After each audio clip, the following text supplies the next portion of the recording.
Some NATO countries are considering an increase in defense spending as a result of the Ukraine crisis. Defense ministers have been meeting in Brussels for a two-day summit, and they're discussing a strategy to counter what's being described as Russia's attempt to redraw its borders by force.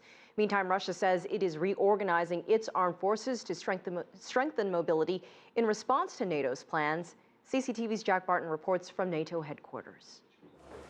If there were any doubts that this NATO meeting wasn't going to sound like an echo of the Cold War, the organization's chief soon dispelled them. We are facing a new security landscape because of Russia's illegal aggression against Ukraine.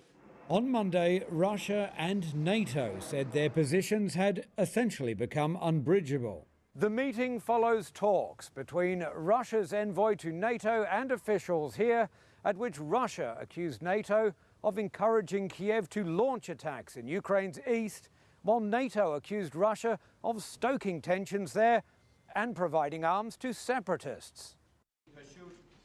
But there were also divisions among allies at NATO, especially over defense spending, which the US wants European members to increase.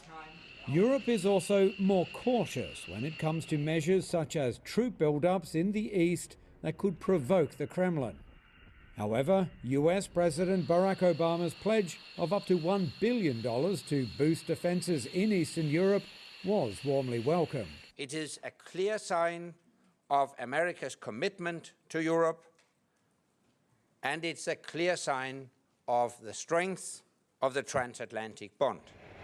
And on Tuesday, NATO members did commit to boosting air and sea patrols in the Baltic Sea, the Black Sea and the Mediterranean, on top of the reinforcements that have already been sent to countries like Lithuania, Latvia and Poland over the past few months.